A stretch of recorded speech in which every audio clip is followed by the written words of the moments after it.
प्रिय विद्यार्थियों, नमस्कार।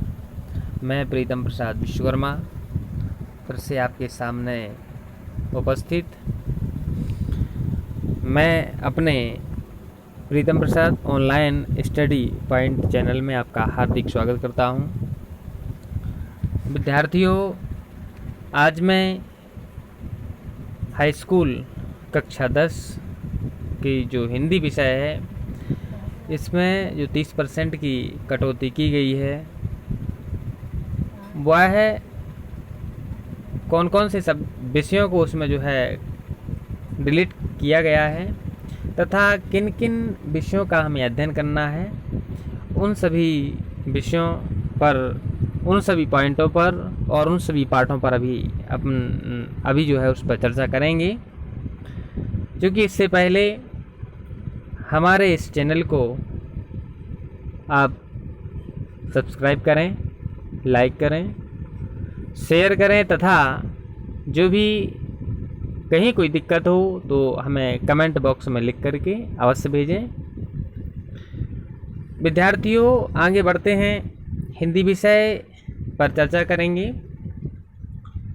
तो देखें, कोविड-19 महामारी के कारण शैक्षिक सत्र 2020-21 में विद्यालयों में समय से पठन पाठन का कार्य नहीं हो पा रहा है और ऐसी स्थिति में सम्यक विचारोपरांत विषय विशेषज्ञों की समिति द्वारा निम्नवत 30% पाठ्यक्रम जो है कम किया गया है।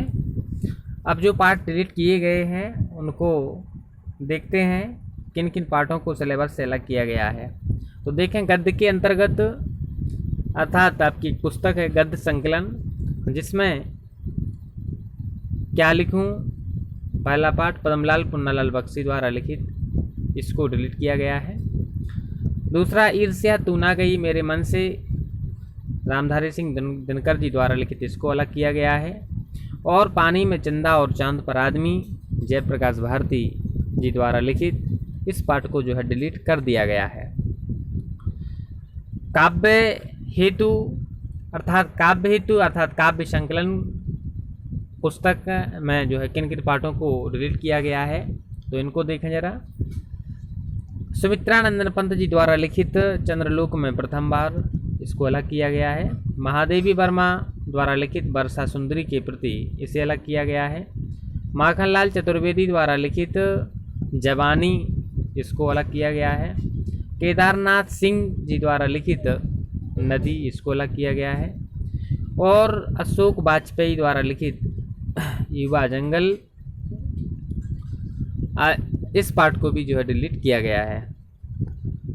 आगे विद्यार्थियों, संस्कृत के अंतर्गत देखें, केन किम वर्धते। अब यहाँ पर संस्कृत परिचयिका जो अनिवार्य संस्कृत है, तो अनिवार्य संस्कृत के अंतर्गत पहला पाठ इसमें केन किम वर्धते, इसको जो है अलग किया गया है। और दूसरा अन्योक्ति विलासा, इस पाठ को भी जो है अलग कर दिया गया है। इन दोनों पाठों को जो है डिलीट लिस्ट में डाल दिया गया है। संस्कृत एवं हिंदी व्याकरण के अंतर्गत कौन कौन सी टॉपिकों को अलग किया गया है, तो समास के अंतर्गत कर्मधारय और बहुब्रीहि समास, इन दोनों को अलग किया गया है। संधियों में वृद्धि संधि को अलग कर दिया गया है। अब इसमें 2 संधियाँ थीं, तो वृद्धि संधि को अलग कर दिया गया है। सर्वनाम में तद और युष्मद के रूपों को डिलीट किया गया है और धातु रूपों में दृश्य और पक्ष को जो है डिलीट कर दिया गया है। इसी प्रकार से अब आगे बढ़ते हैं। उपर्युक्त के अनुक्रम में 70% का पाठ्यक्रम जो है वो निम्न प्रकार है। देखें, इसमें 70 अंकों की लिखित परीक्षा होती है तथा 30 अंकों का जो है विद्यालय स्तर पर जो है प्रोजेक्ट कार्य होगा। यानी कुल मिलाकर के 100 नंबर का आपका पेपर होगा, जिसमें 70 अंकों की लिखित परीक्षा होगी प्लस 30 अंक क्या होंगे, प्रोजेक्ट स्तर पर जो है दिए जाएंगे। अब देखिएगा, आपको 100 नंबर में कौन कौन से विषय जो है, कौन कौन से सब्जेक्ट, कौन कौन से पाठों को इसमें सम्मिलित किया गया है। तो देखें, हिंदी गद्य के विकास का संक्षिप्त परिचय, हिंदी गद्य के विकास का संक्षिप्त परिचय, ये 5 नंबर में आना है। और इसके अंतर्गत शुक्ल तथा शुक्लोत्तर युग दोनों हैं। पद्य की बात की जाए तो हिंदी पद्य का विकास, यह भी 5 नंबर में आना है और इसमें रीतिकाल तथा आधुनिक काल इन दोनों कालों का अध्ययन करना है। फिर गद्य हेतु निर्धारित पाठ्यवस्तु से क्या आना है, ये 6 नंबर में आना है। इसमें कोई गद्यांश होगा और इससे संबंधित जो है इसमें 3 प्रश्न होंगे और तीनों प्रश्न 2-2 नंबर के होंगे। कितने नंबर के होंगे? 2-2 नंबर के होंगे। टोटल कितना है? 6 नंबर है, इसके लिए निर्धारित किया गया है। संदर्भ 2 नंबर का होगा। रेखांकित अंश की व्याख्या पूछी जाएगी, ये भी 2 नंबर की होगी। और तथ्यपरक जो प्रश्न है वह भी इसी के अंतर्गत आएंगे। तो ये कुल मिलाकर के 3 प्रश्न होंगे, 2-2 नंबर के होंगे और 6 नंबर के होंगे। काव्य हेतु निर्धारित पाठ्य वस्तु से, तो यहाँ काव्य के अंतर्गत यानी काव्य संकलन से संबंधित प्रश्न होंगे और इसके लिए संदर्भ, व्याख्या और काव्य सौंदर्य। 1 नंबर में आपका संदर्भ होगा, 4 नंबर में आपकी व्याख्या होगी और 1 नंबर में आपका काव्य सौंदर्य होगा। कुल मिलाकर के इसके लिए 6 अंक जो है निर्धारित किए गए हैं। इसी प्रकार से आगे बढ़ते हैं। संस्कृत प्रश्न नंबर 4 को देखेंगे तो इसमें संस्कृत गद्यांश अथवा पद्यांश का संदर्भ सहित हिंदी में अनुवाद पूछा जाएगा। संदर्भ के लिए 1 अंक निर्धारित है और व्याख्या के लिए 3 अंक निर्धारित हैं। कुल इसमें 4 अंक जो है निर्धारित किए गए हैं। इसके बाद प्रश्न नंबर 5 को देखेंगे तो इसमें निर्धारित पाठों के लेखकों एवं कवियों की जीवन परिचय एवं रचनाएं इसमें पूछी जानी है। निर्धारित जो पाठ है इसमें उनमें से लेखक पूछे जाएंगे और यानी गद्य के जो गद्य संकलन है इसमें लेखक आएंगे और जो काव्य संकलन है इसमें कवियों का जीवन परिचय, उनकी रचनाएं पूछी जाएंगी। दोनों ही जीवन परिचय दोनों ही पुस्तकों के 3-3 नंबर में होते हैं। कुल 6 अंक इसको निर्धारित किए गए हैं। संस्कृत के निर्धारित पाठों से कंठस्थ एक श्लोक, कोई एक श्लोक पूछा जाएगा जिसके लिए 2 अंक निर्धारित किए गए हैं जो इस प्रश्न पत्र में ना आया हो। ये संस्कृत परिचायिका से जो है पूछा जाता है। संस्कृत के निर्धारित पाठों पर आधारित 2 अधिलघुत्तरीय प्रश्नों का उत्तर संस्कृत में दीजिए। तो संस्कृत जो परिचायिका है उससे संबंधित 2 संस्कृत में किसी पाठ के प्रश्न पूछे जाएंगे और उनको आपको संस्कृत में उत्तर देना होगा। इसके लिए भी 2 अंक जो है निर्धारित किए गए हैं। अब काव्य सौंदर्य के तत्वों की बात की जाए तो 2 नंबर रस, छंद, अलंकार, ये 2-2 नंबर में आते हैं। 6 नंबर इसको निर्धारित किए गए हैं। अब देखें, पहला रस है तो रस में कौन कौन सा है? हास्य एवं करुण रस की परिभाषा, उदाहरण और पहचान। हास्य रस और करुण रस इनको तैयार करना है, इसके लिए 2 अंक निर्धारित हैं। अलंकारों की बात की जाए तो अर्थालंकार में उपमा, रूपक, उत्प्रेक्षा ये तीनों अलंकार हैं और इन तीनों अलंकारों को आपको तैयार कर लेना है। किसमें? अर्थालंकार के अंतर्गत। और तीसरे प्रश्न नंबर 7 का गा पर देखेंगे तो इसमें छंद है। छंद में सोरठा और रोला है, दोनों को लक्षण, उदाहरण और पहचान, ये तीनों कंप्लीट करना है। लक्षण, उदाहरण और पहचान ये क्लियर होना है इसमें। सोरठा छंद और रोला को आपको कंठस्थ कर लेना है। इसके बाद तो ये तीनों 2-2 नंबर के हो गए हैं। 6 नंबर यहाँ से निर्धारित है। अच्छा, हिंदी व्याकरण प्रश्न नंबर 8 को देखेंगे। हिंदी व्याकरण शब्द रचना के तत्व क्या है? तो इसमें उपसर्गों में क्या क्या है? तो उपसर्ग में आ, अन, अधि, अप, अनु, उप, सह, निर, अभि, परि, सु आदि जो है उपसर्गों का अध्ययन करना है। इसके लिए 3 अंक निर्धारित किए गए हैं। दूसरा प्रत्यय देखें, आई, त्वा, ता, पन, वा, हट, वट, इसके लिए 2 अंक निर्धारित किए गए हैं। समासों में देखेंगे तो द्वंद्व और द्विगु समास ये दोनों आपको पूछे जाएंगे परीक्षाओं में, तो इसके लिए भी 2 अंक निर्धारित किए गए हैं। तत्सम शब्द ये भी 2 नंबर में आना है और पर्यायवाची शब्द इनको भी तैयार करना है, ये भी 2 नंबर में आपसे पूछे जाएंगे। कुल मिलाकर के जो हिंदी व्याकरण है ये इसके लिए जो है कुल मिलाकर के 11 अंक निर्धारित किए गए हैं। इसके बाद प्रश्न नंबर 9 पर आए तो प्रश्न नंबर 9 पर संस्कृत व्याकरण एवं अनुवाद, इसके लिए 8 अंक जो है निर्धारित किए गए हैं। संस्कृत व्याकरण एवं अनुवाद तो देखें, इसमें पहला संधि प्रकरण में तो संधि में यड़ संधि आना है, परिभाषा पूछी जाएगी इसकी, उदाहरण भी पूछा जा सकता है और पहचान, ये तीनों चीज़ों को कंप्लीट करना है। 2 अंक इसके लिए निर्धारित हैं। फिर शब्द रूपों की बात की जाए तो सभी विभक्ति एवं वचनों में याद करना है। संज्ञा कौन कौन से हैं? तो फल का है, मती का है, मधु और नदी का, इनका जो है शब्द रूप आपको कंठस्थ करना है। फिर धातु रूप की बात की जाए तो धातु रूपों को धातु रूप पांचों लकारों में तैयार करना है। लट लकार वर्तमान काल, लोट लकार आज्ञार्थ, लट लकार भविष्यकाल, विधि लिंग लकार चाहिए अर्थ और लंग लकार भूतकाल, और ये पांचों लकारों में तैयार करना है। और पठ और हस जो है धातु इसमें तैयार करनी है। घा पर बात करें, प्रश्न नंबर 9 का घा, तो हिंदी के सरल वाक्यों का संस्कृत में अनुवाद। कुछ सरल से वाक्य हिंदी में होंगे और जिनका आपको संस्कृत में अनुवाद करना होगा।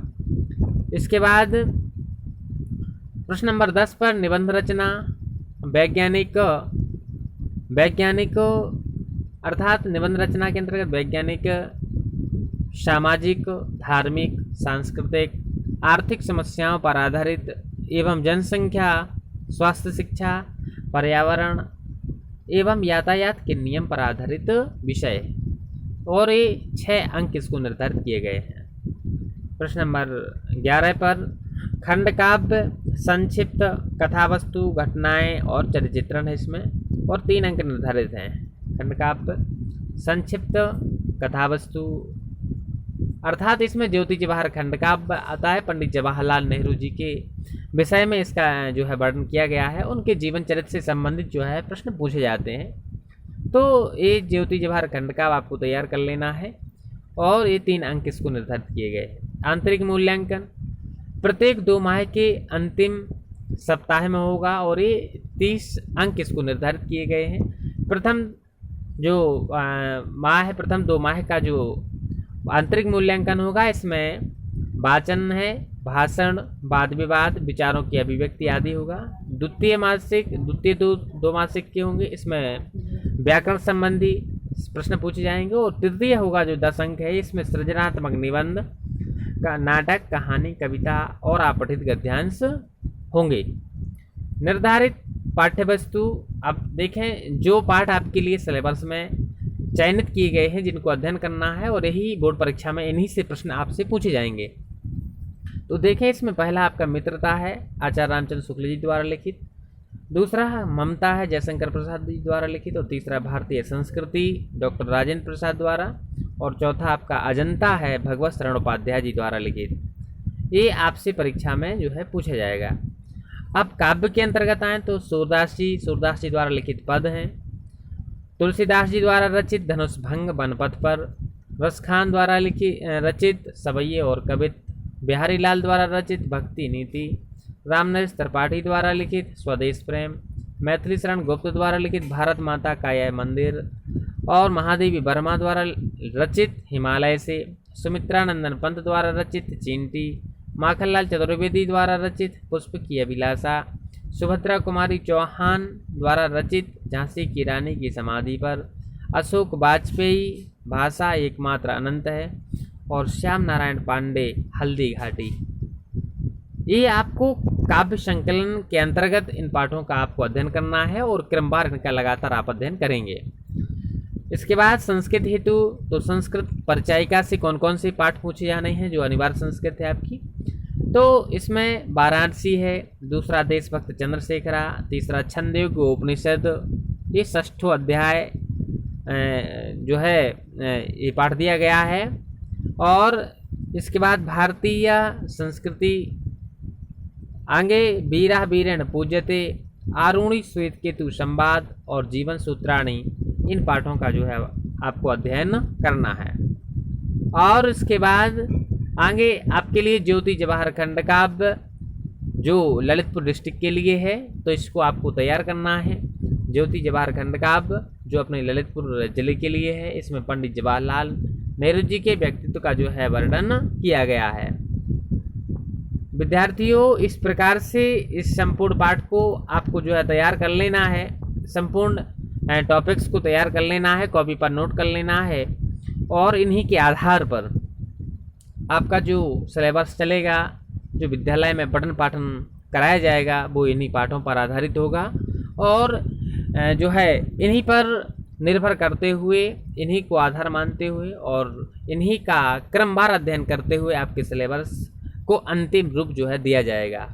विद्यार्थियों, और कक्षा 10वीं, 11वीं और 12वीं अर्थात सभी क्लासों की हिंदी विषय का क्रमवार अध्ययन जो है प्रीतम प्रसाद ऑनलाइन स्टडी पॉइंट मेरे इस अपने इस चैनल पर जो है कराया जाएगा। इसलिए आप इस चैनल को जो है सब्सक्राइब करें और लाइक करें, शेयर करें तथा जहां कोई आपके लिए डाउट हो वहां कमेंट बॉक्स में जो है लिखें। निश्चित रूप से मैं आपकी उन समस्याओं का भी समाधान करने का प्रयास करूंगा। धन्यवाद।